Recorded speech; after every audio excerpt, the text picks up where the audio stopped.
politically street, man. That's one of the coldest names you can have.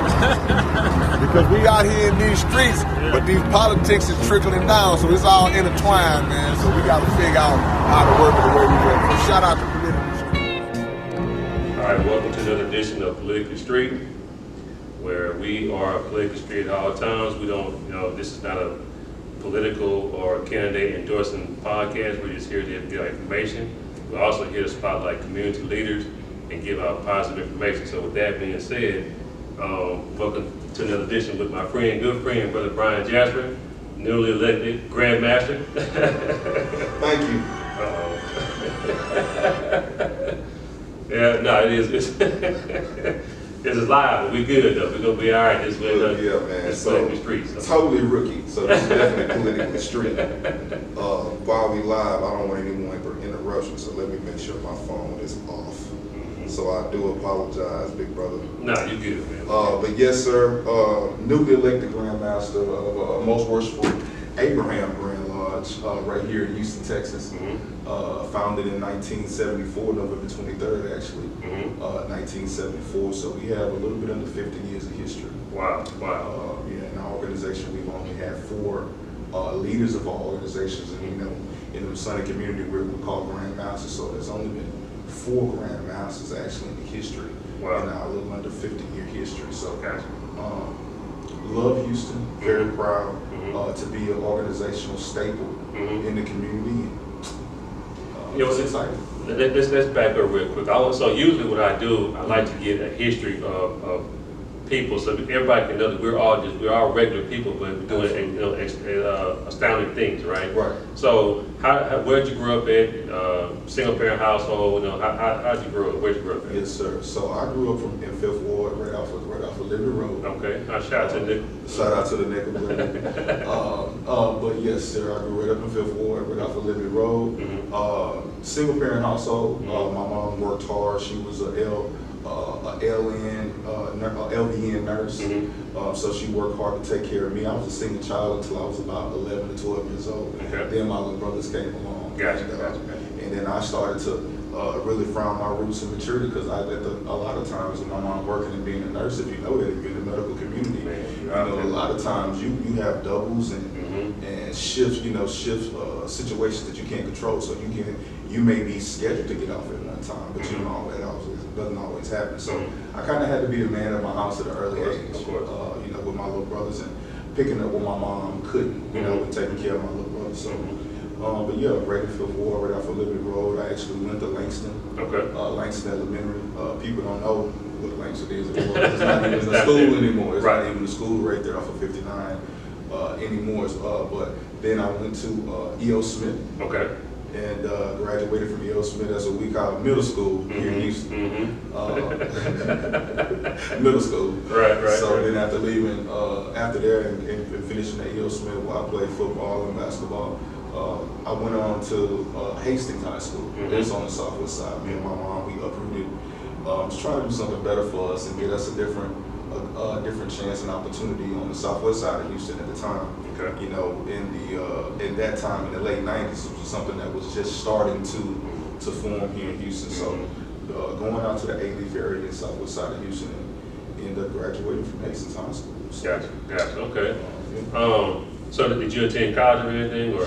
I did actually get a chance to attend college, but once I went into the military. I went into the military in 2004 into the United States Air Force, Air National Guard, actually, right here in Houston, out at Ellington Field. So you were smart then. Yeah. Get to the Air Force, you gotta be smart. You know what I mean? I wasn't too bad. I test well. Okay, gotcha. I test well. If I can prepare, I test well. So I was able to go and be a part of this country's Air Force, and I was a cop in the Air Force. Okay. So I actually did get a chance to go to college once I got into my duty station, which was in Aviano, Italy, and I was actually able to get a computer science degree from the community college of the Air Force. Gotcha. That's what's up. I didn't know all that, man. So I'm for some reason I think our paths crossed on the north side somewhere. I remember when there was a meeting going on, and I was in there, and you were sitting to my right. I said, "Look, hey man." So when I introduced myself, and we finally figured out where we knew each other from, man, it was like, wow, So, but anyway, But we're gonna get back to on the subject. So, take me to what interests you in becoming a Mason, because there's a lot of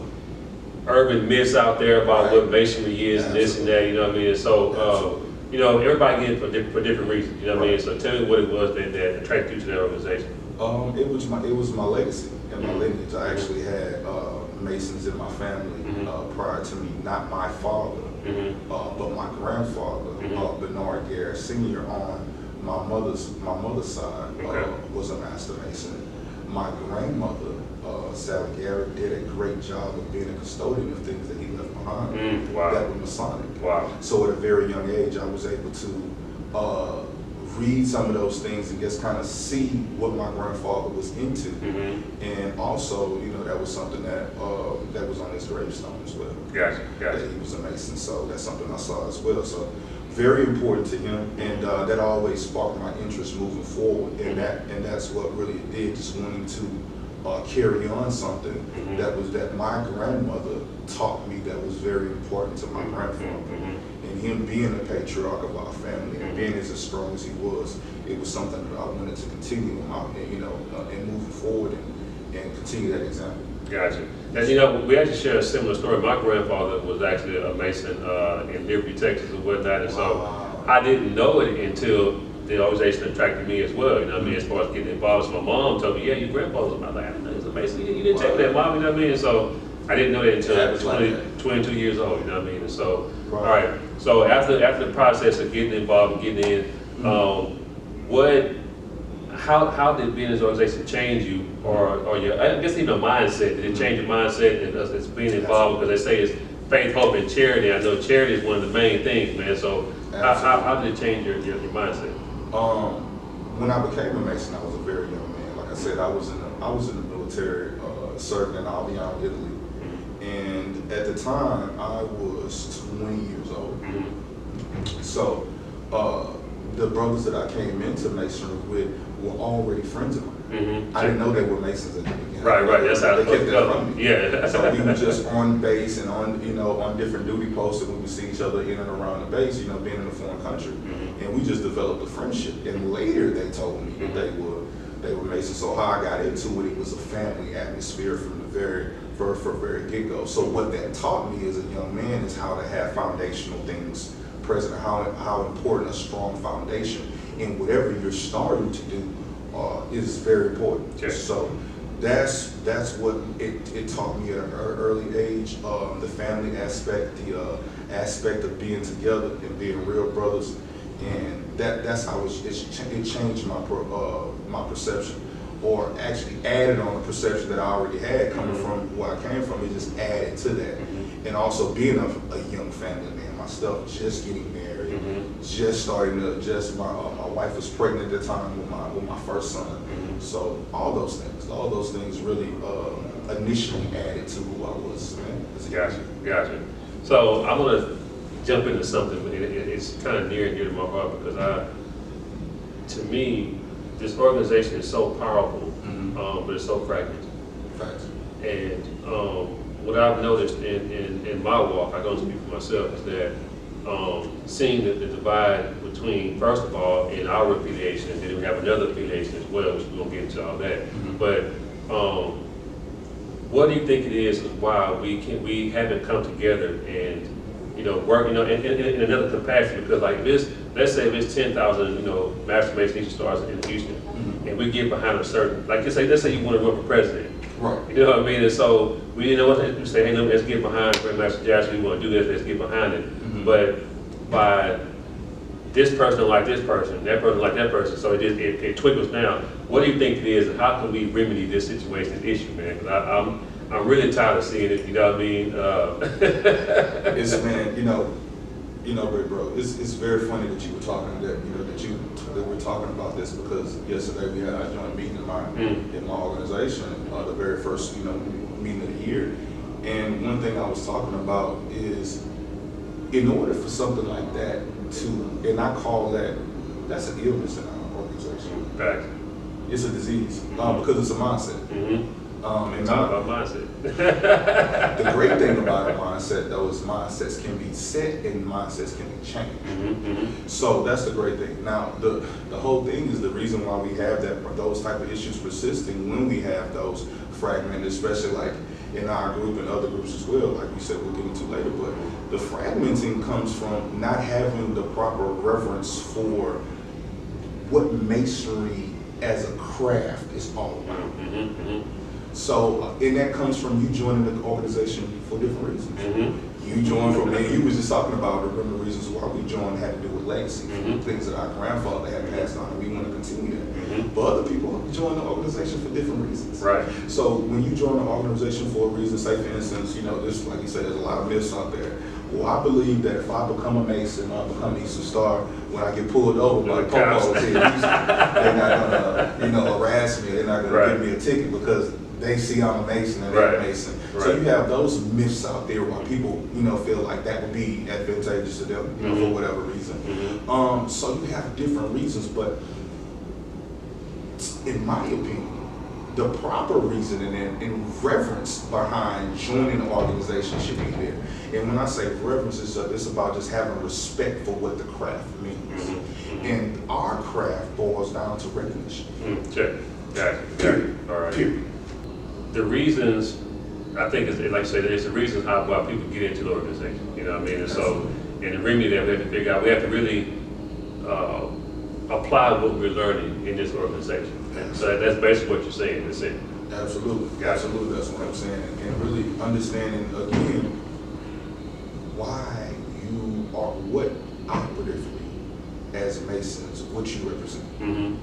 Gotcha. And that's what having a proper reverence for it and the respect of it comes from. Because if you really reverence something and you respect it, you don't want to fragment. Right, I agree. You don't want to water it down or you don't want to filter it at any level because you have enough reverence and respect for it to let it be and let the nature of that particular craft take place and do its thing. So I think that having that reverence and that respect and understanding or rediscovering the reverence and respect for the craft will remedy a lot of the fragmented ideologies and why we, separate and things like that. It'll remedy a lot of that. That just changing that mindset from just behind the fact that, okay, well, if I don't like what's going on, I just take my ball and go home. Right.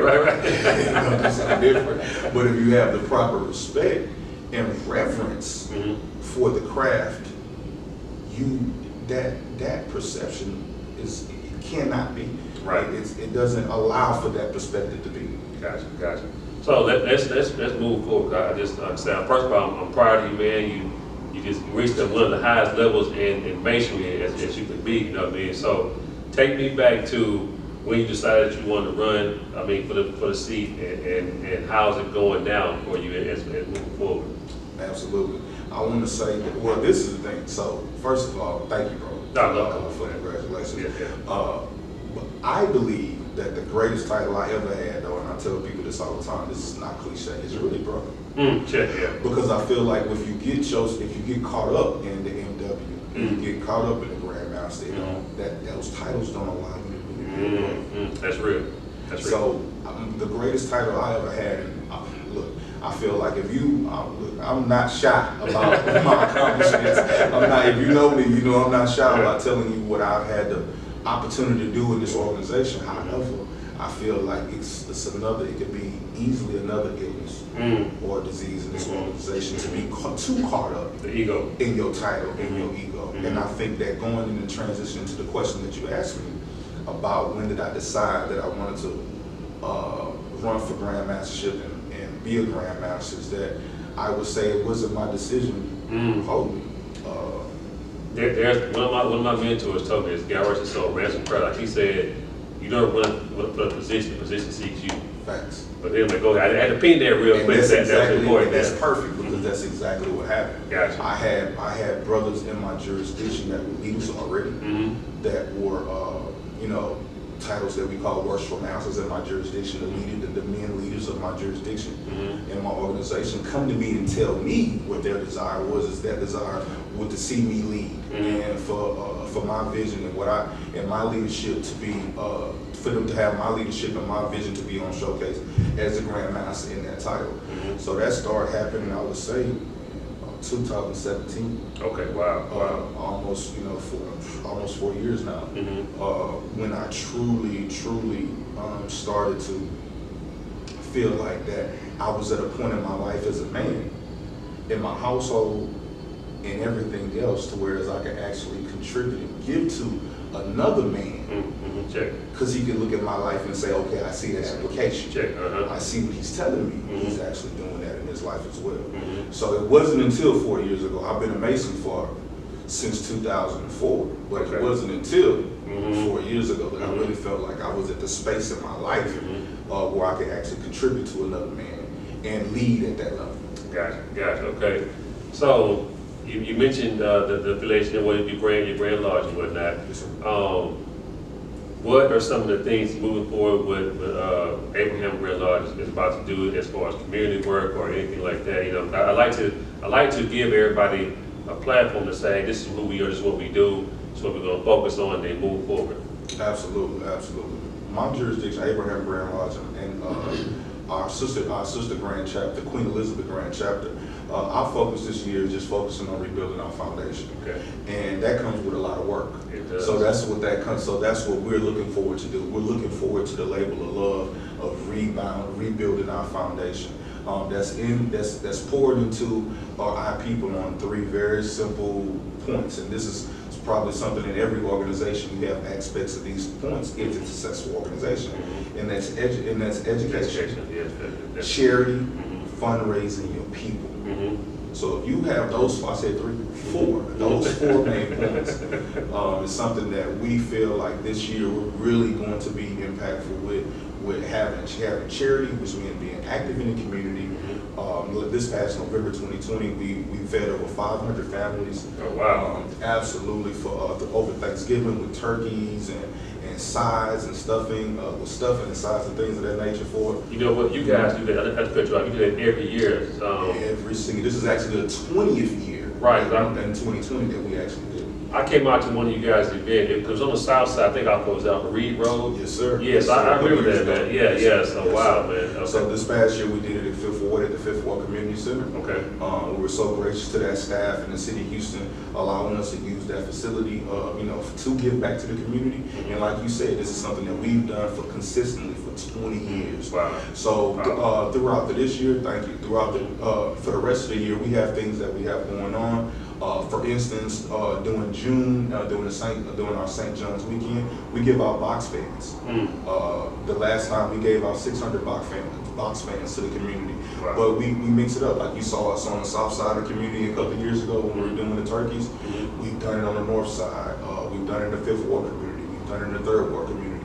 So we love to touch everyone, but specifically those that look like us. Gotcha. There's nothing wrong with that, Hey, it's it is what it is, Right. So it's all about cultural responsibility, and I'm a big component of that. So those are the things that we do. We'll be doing that in June. In August, we always have a back to school drive that's put on by Queen Elizabeth Grand Chapter, our sister Grand Chapter, and the ladies are phenomenal at giving away backpacks, all types of school supplies, pen, paper, pencil, all those types of things. So they're phenomenal at that.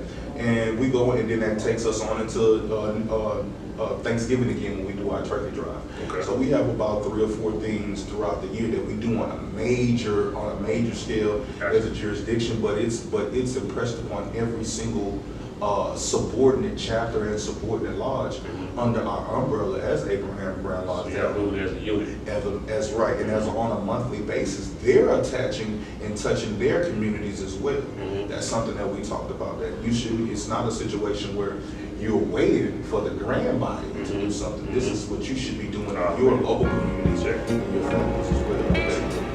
Gotcha.